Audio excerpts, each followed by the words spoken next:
Assalamualaikum warahmatullahi wabarakatuh. Bismillah, alhamdulillah. Untuk anak-anakku semuanya kelas 5B dimanapun kalian berada, semoga kita masih diberikan oleh Allah SWT berupa kesehatan, sehingga kita masih bisa untuk belajar, yaitu mencari ilmu.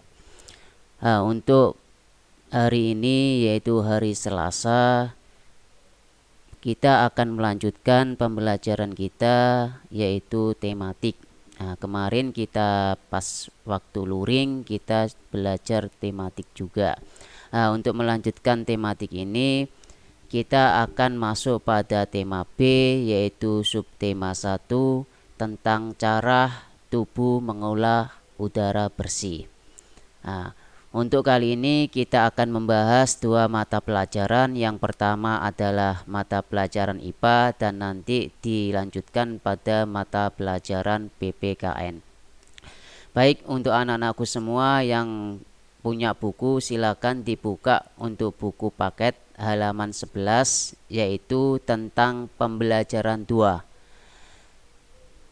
Pembelajaran 2 ini kita akan mengambil IPA yaitu tentang alat-alat pernafasan pada manusia dan fungsinya.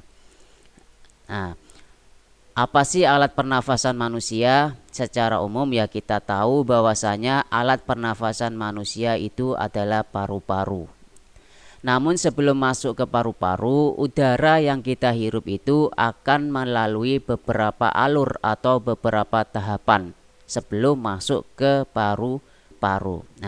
Alur apa saja dan tahapan-tahapan apa saja yang dilalui udara sebelum masuk ke paru-paru, kita akan mempelajarinya untuk hari ini.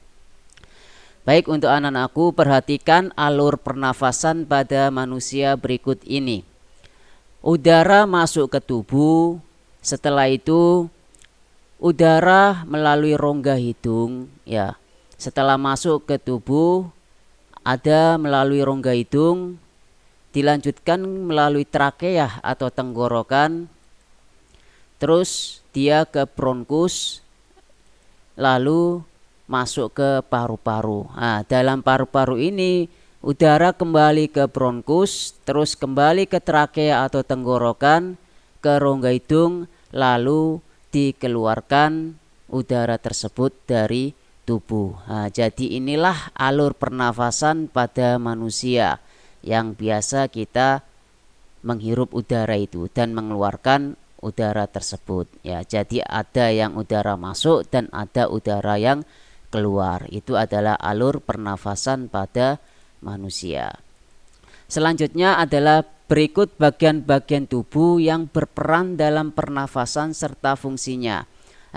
Di situ ada beberapa bagian-bagian tubuh yang nanti terkait dengan pernafasan. Yang pertama adalah hidung. Apa sih fungsi hidung itu? Yang pertama adalah penyaring debu atau kotoran yang berasal dari udara. Yang kedua adalah penyesuaian suhu dan kelembapan udara untuk memudahkan proses penyebaran gas dalam tubuh. Itu adalah fungsi dari bagian tubuh yaitu hidung. Yang kedua adalah trakea yang kita kenal dengan tenggorokan. Fungsi dari trakea atau tenggorokan yang pertama adalah penghubung antara bagian hidung dan paru-paru.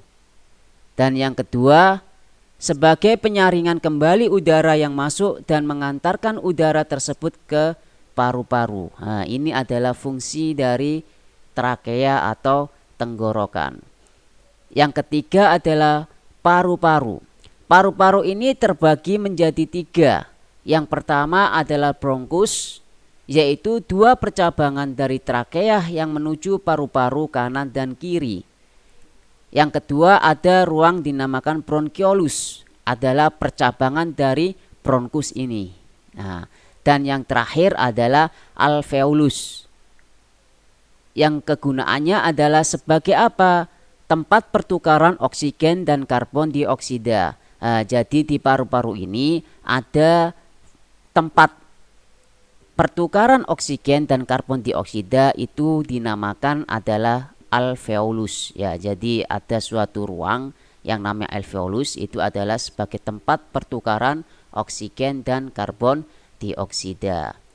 Nah, itu adalah bagian-bagian dan fungsi dari pernafasan, mulai dari hidung, trakea, dan juga paru-paru. Sekarang bagaimana proses pernafasan pada manusia? Nah, pada manusia ini proses pernafasannya dibagi menjadi dua, seperti yang tadi ya. Udara kita hirup itu adalah inspirasi, dan pada saat kita menghembuskan udara atau mengeluarkan udara yang kita sebut dengan ekspirasi. Nah, kita akan bahas satu persatu tentang bagaimana proses saat menghirup udara atau yang disebut dengan inspirasi. Yang pertama adalah udara masuk ke hidung atau melalui hidung. Ya, setelah itu udara disaring melalui lendir dan rambut hidung. Baru paru-paru mengembang dan rongga dada membesar.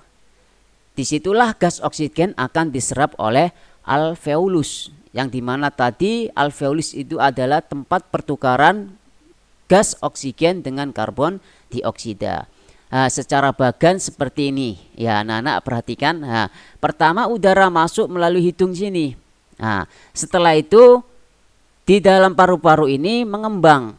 Nah, paru-paru ini mengembang ketika udara sudah masuk melalui hidung. Setelah itu rongga dada baru membesar. Nah, disinilah yang nantinya disebut dengan inspirasi, mengembangnya paru-paru dan membesarnya rongga dada. Itu adalah ciri-ciri nanti ya proses menghirup udara yang kita sebut dengan inspirasi. Nah, bagaimana yang menghembuskan udara atau yang disebut dengan ekspirasi? Nah, pasti ada bedanya saat kita menghirup udara dan saat kita mengeluarkan atau menghembuskan udara tersebut. Proses menghembuskan udara. Nah, paru-paru mengempis dan rongga dada kembali ke ukuran semula. Selanjutnya udara keluar melalui saluran pernafasan. Udara yang dikeluarkan mengandung gas karbon dioksida dan uap air. Nah, secara proses ya kita lihat kayak tadi. Nah, di sini udara keluar melalui hidung. Nah, setelah udara keluar melalui hidung, paru-paru ini mengempis, yaitu kembali ke keadaan semula atau ke ukuran semula. Begitu juga dengan rongga dada, ia juga kembali ke ukuran semula. Nah, jadi ada beda ya dari bagaimana proses inspirasi dan proses ekspirasinya. Nah, itu ya bagaimana. Nah, jadi anak-anak harus bisa membedakan untuk proses inspirasinya dan proses ekspirasinya. Selanjutnya anak-anak bisa buka halaman 40 di buku paketnya, yaitu kita akan membahas berdasarkan gerakan otot tulang rusuk dan otot diafragma pada proses pernafasan. Kita mengenal dua jenis pernafasan itu berdasarkan bagaimana masuknya udara ke paru-paru. Yang pertama adalah pernafasan dada dan yang kedua adalah pernafasan perut. Nah, ini nanti kita bahas bagaimana pernafasan dada dan bagaimana pernafasan perut. Nah, pertama, pernafasan dada. Nah, ini terkait dengan melibatkan otot antar tulang rusuk. Nah, jadi pernapasan dada ini akan melibatkan otot antar tulang rusuknya. Dibagi menjadi dua juga secara inspirasi, yaitu menarik nafas pada pernafasan dada, yaitu apa? Ketika tulang rusuk berkontraksi, maka tulang rusuk akan terangkat sehingga volume rongga dada akan membesar. Ketika terjadi volume dada yang besar, maka tekanan udara yang ada di dalam paru-paru akan kecil, sehingga udara yang di luar lebih besar dan akan masuk ke paru-paru. Nah, ini adalah proses inspirasi pada pernafasan dada. Bagaimana dengan proses ekspirasinya, yaitu mengeluarkan nafasnya pada pernafasan dada. Nah, ketika otot antar tulang rusuk kita relaksasi, maka tulang rusuk akan tertekan sehingga rongga dada akan mengecil. Akibatnya tekanan udara dalam paru-paru akan membesar sehingga udara akan keluar. Nah, ya, jadi ada beda antara proses inspirasi dan proses ekspirasi pada pernafasan dada yang melibatkan otot antar tulang rusuk. Nah, selanjutnya kita akan membahas tentang pernafasan perut. Nah, pada pernafasan perut ini yang dilibatkan adalah otot diafragma yang membatasi rongga perut dan rongga dada. Kalau tadi kita berbicara tentang pernafasan dada yaitu otot antar tulang rusuk. Tapi ketika kita berbicara dengan pernafasan perut, maka yang kita libatkan adalah otot diafragma. Nah, proses inspirasi pada pernafasan perut, ketika terjadi kontraksi pada otot diafragma yang mengembang, maka paru-paru juga ikut mengembang. Tekanan udara pada paru-paru akan mengecil dan udara dari luar akan masuk. Nah, itu adalah proses inspirasi. Sedangkan proses ekspirasinya yaitu ketika otot diafragma relaksasi, maka rongga dada akan mengecil sehingga tekanan udara pada paru-paru akan membesar. Maka yang terjadi udara akan keluar dari tubuh. Nah, itulah perbedaan antara proses inspirasi dan proses ekspirasi pada pernafasan perut ya. Jadi ada dua ya, pernafasan dada dan pernafasan perut. Nah, itu adalah pembelajaran IPA ya untuk subtema 1 pada tema B ini. Kemarin di luring ya kita sudah membahas alat pernafasan pada hewan, ya sekarang alat pernafasan pada manusianya. Nah, untuk pembelajaran selanjutnya yaitu tentang PPKN. Nah, dibuka halaman 24 yaitu di pembelajaran 3. Kita akan membahas tentang tanggung jawab. Nah, apa sih tanggung jawab itu? Tanggung jawab adalah kesadaran manusia akan tingkah laku atau perbuatannya yang disengaja maupun yang tidak disengaja. Nah, itu adalah tanggung jawab. Tanggung jawab juga bermacam-macam. Ada yang tanggung jawab terhadap dirinya sendiri. Nah, ada tanggung jawab terhadap keluarga.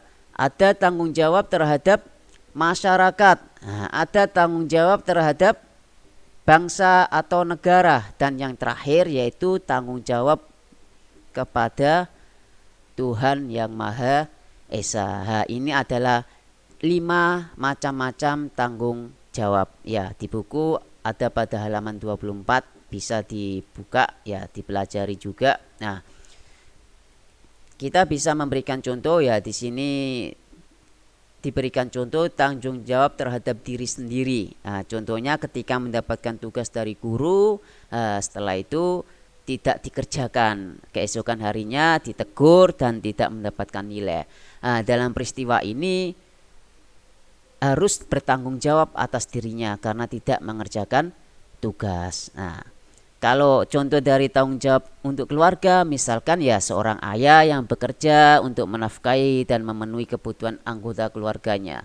Nah, dalam peristiwa inilah ayah tersebut telah melaksanakan yang namanya tanggung jawab terhadap keluarganya, yaitu menafkahi ya. Ada lagi contoh tanggung jawab terhadap masyarakat. Contohnya adalah kerja bakti di lingkungan masyarakat. Nah, itu adalah peristiwa mencerminkan sikap tanggung jawab sebagai apa? Sebagai warga masyarakat. Ada juga tanggung jawab terhadap bangsa dan negara. Nah, ketika kita melihat ya di TV tentang timnas bulu tangkis ya berjuang sekuat tenaga untuk mengharumkan nama bangsa Indonesia. Dalam peristiwa ini di mata dunia ya mengharumkan nama bangsa Indonesia itu juga merupakan tanggung jawab setiap warga negara. Dan yang terakhir yaitu tanggung jawab terhadap Tuhan. Contohnya ya setiap warga negara ya kita itu bebas memilih agama yang dianutnya dan harus bertanggung jawab menjalankan ibadah sesuai dengan agamanya. Contohnya ketika kita beragama Islam ya kita bertanggung jawab untuk menjalankan ibadah seperti sholat ya, seperti ngaji dan menuntut ilmu agama. Nah, itu adalah contoh-contoh dari tanggung jawab kelima tadi. Ya, itu dulu untuk anak-anakku di hari Selasa ini. Semoga pembelajaran hari ini bisa bermanfaat bagi anak-anakku semuanya. Dan untuk bukunya ya di situ jika ada tugas-tugas bisa dikerjakan sebagai bahan untuk wawasan anak-anak ya. Nah, Kita insya Allah nanti juga akan ketemu di luring lagi ya. Nah, itu untuk pelajaran IPA dan PPKN untuk subtema 1, tema B subtema 1. Dan insya Allah Rabu kita akan bertemu pada mata pelajaran yang lain tetap pada tema B subtema 1. Nah, itu dulu yang bisa Ustadz berikan untuk anak-anakku semua. Jaga kondisi kesehatan ya, semoga kita masih diberikan oleh Allah Subhanahu wa taala kesehatan dan nanti kita akan bisa bertemu kembali. Salam untuk anak-anakku semua. Assalamualaikum warahmatullahi wabarakatuh.